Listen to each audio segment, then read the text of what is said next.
Hello बच्चों, नमस्कार। आज हम हिंदी साहित्य के इतिहास की लेखन पद्धतियों का विस्तार से अध्ययन करेंगे।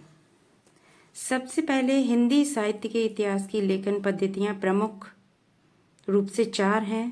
पहली है वर्ण अनुक्रम पद्धति, दूसरी है काल अनुक्रम पद्धति, तीसरे नंबर पर आती है अपनी वैज्ञानिक पद्धति और चौथे नंबर पर विधेयवादी पद्धति।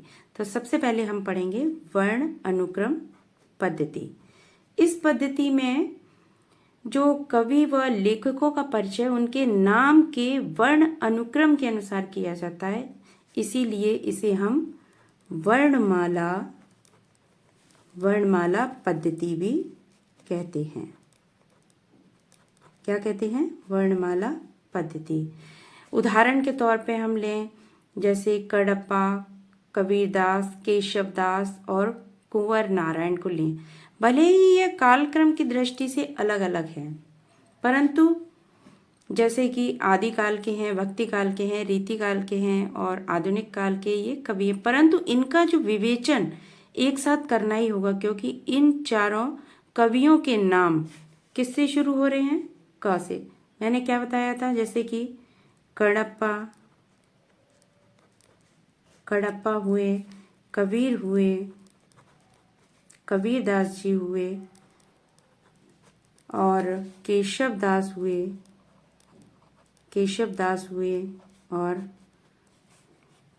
कुंवर नारायण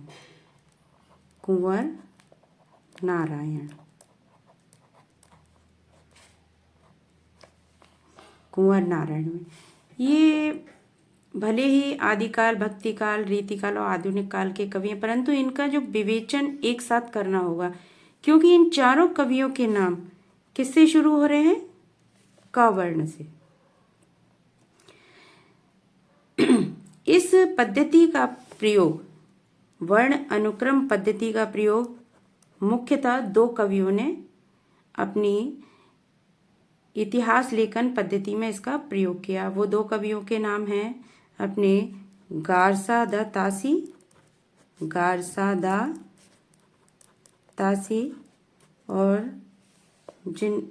दूसरे हैं हमारे वह शिव सिंह सेंगर। इन्होंने हिंदी साहित्य के इतिहास के जो लिखा है उसमें इस पद्धति का प्रयोग किया है। यह जो पद्धति है वर्ण अनुक्रम पद्धति, यह साहित्य इतिहास लेखन की सर्वाधिक सबसे दोषपूर्ण कह सकते हैं, या इसे हम प्राचीन पद्धति भी कह सकते हैं। अब आता है हमारा दूसरा काल अनुक्रम पद्धति।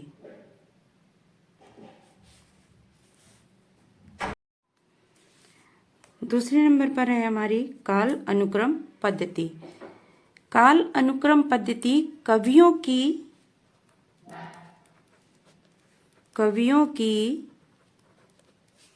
जन्म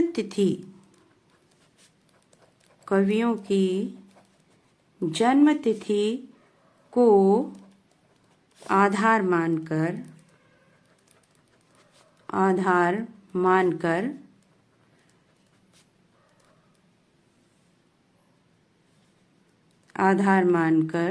ग्रंथों का वर्णन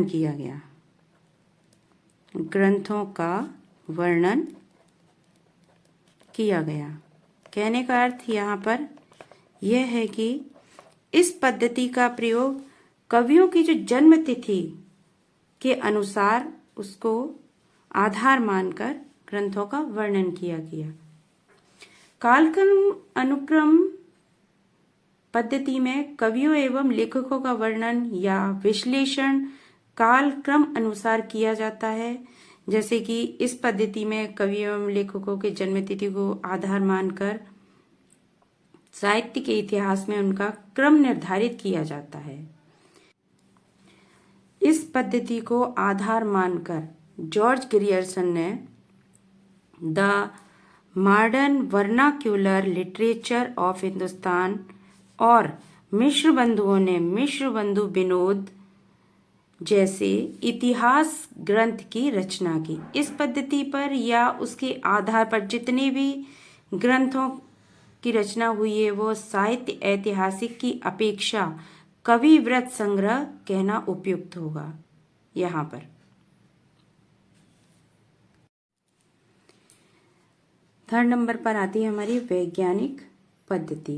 वैज्ञानिक पद्धति का इतिहासकार प्रत्येक वस्तु में एक अनिवार्य और गतिशील विकास प्रक्रिया को देखती है। यह जो वैज्ञानिक पद्धति है इसमें लेखक निरपेक्ष तथा तटस्थ रहकर तथ्यों का संकलन कर उनका क्रमबद्ध एवं व्यवस्थित कर विश्लेषण करता है। वैज्ञानिक जो पद्धति है वो कार्ल मार्क्स के द्वंद्वात्मक भौतिकवाद पर आधारित है। वैज्ञानिक पद्धति का प्रयोग मुख्य रूप से डॉक्टर गणपति चंद्र गुप्त ने अपने हिंदी साहित्य का वैज्ञानिक इतिहास जो उन्होंने लिखा है उसमें इस पद्धति का वैज्ञानिक पद्धति का प्रयोग किया है। नंबर 4 पर है हमारी विदेहवादी पद्धति। विदेहवाद का अर्थ क्या है? विदेहवाद का अर्थ है संदेह के परे, अर्थात किसी भी विवाद के परे जो ज्ञान है। विदेहवादी पद्धति के जो जन्मदाता हैं वो 3 माने जाते हैं। 3 माने जाते हैं। इन्होंने ही विदेहवादी इतिहास दृष्टि के लिए जाति,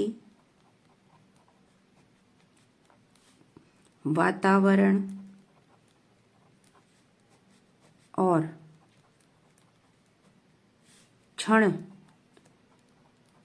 जाति, वातावरण और क्षण विशेष को महत्वपूर्ण माना है।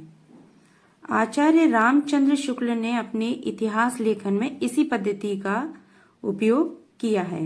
इसी वजह से जो रामचंद्र शुक्ल के इतिहास ग्रंथ को सच्चे अर्थों में हम हिंदी साहित्य का प्रथम इतिहास ग्रंथ मानते हैं।